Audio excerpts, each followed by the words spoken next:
cellphone na. Ay, nandiyon pa kayo ni. 1, 2, 3. Good afternoon, everyone. I hope you miss me. Okay, it's been a while since we had our last meeting because of the pandemic, and you might wonder why you are seated like that. It's because we are following the standards of the IATF. You should always be wearing your face mask and everything so that we can avoid ourselves of getting sick. Before we will start, I am going to distribute these folders, and all the activities that we will be undergoing in today's lesson will be found there in your folders. Okay. 2 weeks ago, we had our discussion about physical education, and it has something to do with unintentional injuries. But this time, as a connection of the lesson in physical education, we somehow crossed the bridge. And this morning, we will be discussing about unintentional injuries, but in the health component of our subject. Are we all ready? Yes. Let us presume we have already say our prayer before the lesson. So let us begin.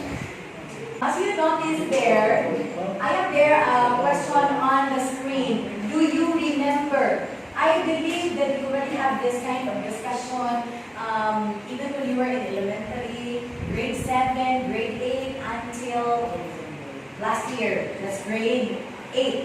Okay. So can you say anything, or is there anything you can remember about unintentional injuries?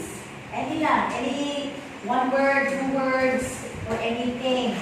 Philip? Ha? Wala na asahan. Hindi na asahan injury. Okay po. Ipo na lang yung Bisaya, yung Tagalog. Ha? Takilpo. Okay, that is an example. Unintentional injury. Another, what do you think is the definition, or yes, the definition of unintentional injury? For you, what it is? What is it? Huh? Not intentional. Right, come on. Okay, let us proceed. So I believe, I presume that you have a better understanding already of injuries, intentional injuries. So we are going to set that aside, and we will now focus on the unintentional injuries. Enter. Okay, our first activity is the crossword puzzle. In the folders that I have given you, please take out activity number 1 that mirrors the crossword puzzle that you will be seeing on the screen. Here it is. Ang crossword puzzle, of course, these are concepts and words related to our topic this morning. I will give you 5 minutes. Is 5 minutes enough? Yes. For you to answer or to locate these words in the puzzle that is given? Okay, so 5 minutes starts now. And now that you're done answering the crossword puzzle, may I have now your papers? I will just try to check whether you have really answered it or not. Pasa. Okay, pasa. Sige.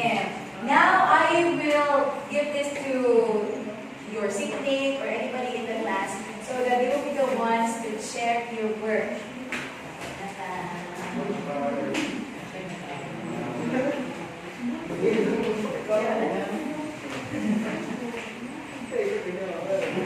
Alright. We are going to skip the checking of this one. Okay, this is just for demonstration purposes. So let us proceed. My dear students, this will be our lesson objectives for this morning, so that we will be guided on what might be the possible things, information, and theories we will be learning, and we will be bringing home with you when you go home. Alright, number 1, please read this first column here. Recall basic concepts of intentional injuries. Number 2. Number 3.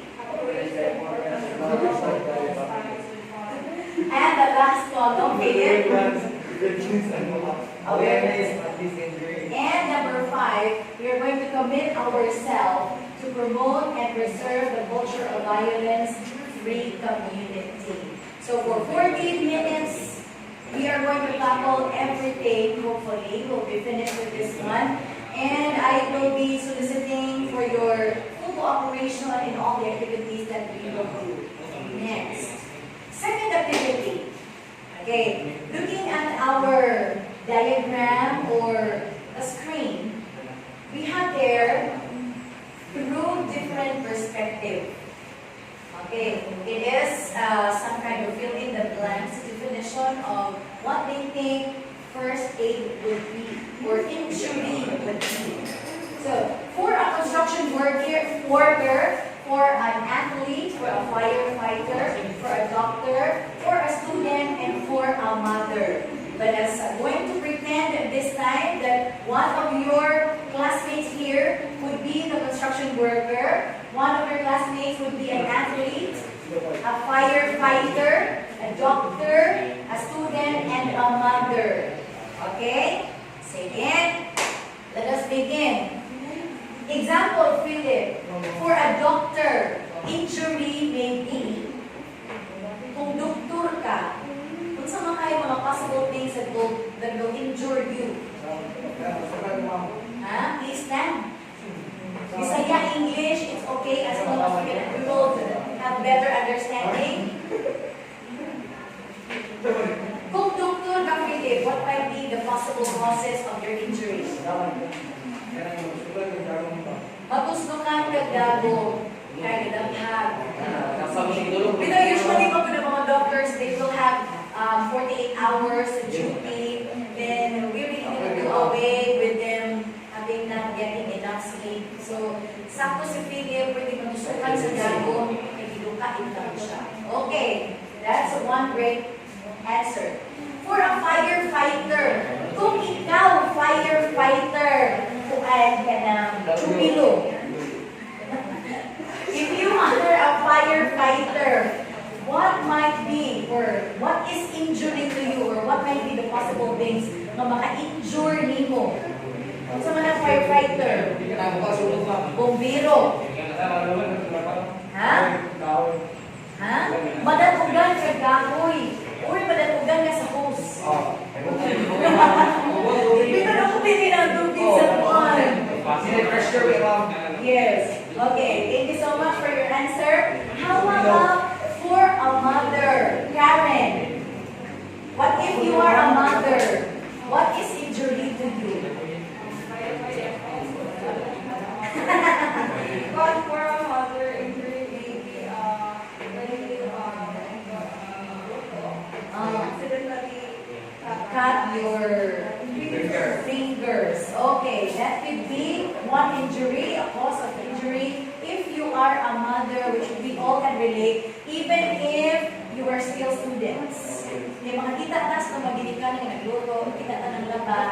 So we can directly observe what might be the injuries that may cause bleeding or anything, pain in the body. Another, for an athlete, Dave, for an athlete, injury may be matakilpo ka. While nagdagan, kay nagpasa sa kauban, sa bulag, anak, punta si Munaw. Kay nagunsa ka na, nagdampan. Okay, thank you so much. For a student like you, injury may be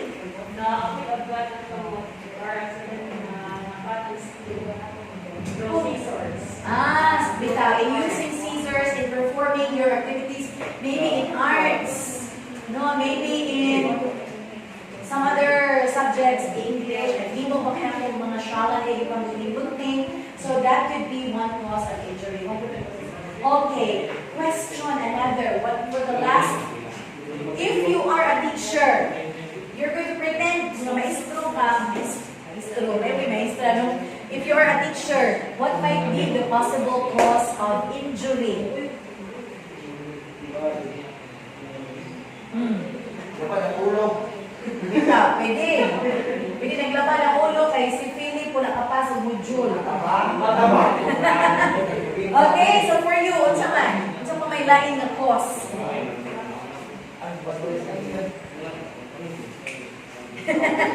Natuslukan o bulpe. Wa ka paliwod ko, maybe. Naglabad ang ulo. Okay? So, in all aspects of life, DI, injury may happen in different sorts, in different way, and in different circumstances. Okay? So, bisan asa data, wherever we will go, and whatever things we will be doing, we are not safe with having, this kind of injuries. Even if you are sleeping, you do not know. Nakamata si Bokol. Okay, next. I have another activity here. Estudyante, nagpakamatay matapos pamuli. Okay, mga nagbabang ang balikan. Ano na lang? Grade 7, kidnapped in Cebu. Neophyte, patay sa hazing. Karambola ng sasakyan, ito ang sugatan. Bata, nalulog sa baha. Sityo, nasagasaan dahil sa sobrang kalasingan. Sunog sa QC mula sa napabayang kanila. Teenager, raped and slain. Pinatito, patay, matapos sa kidlat. Tamaan ng kidlat. Then, estudyante, riot na mga gang na uwi sa malubong wakas. Okay, I want you to contemplate on these headlines. Of course, we are very familiar with these headlines, most especially if you're fond of reading newspapers or even listening to the TV, listening to the radio and watching television. Most likely, these are the common scenarios. Guide question. How do you classify each news headline? Baliktad. Ang estudyante namatay, nabuli, riot na mga gang na uwi sa wakas. Ituyo o wala ituyo. Teenager, raped and slain.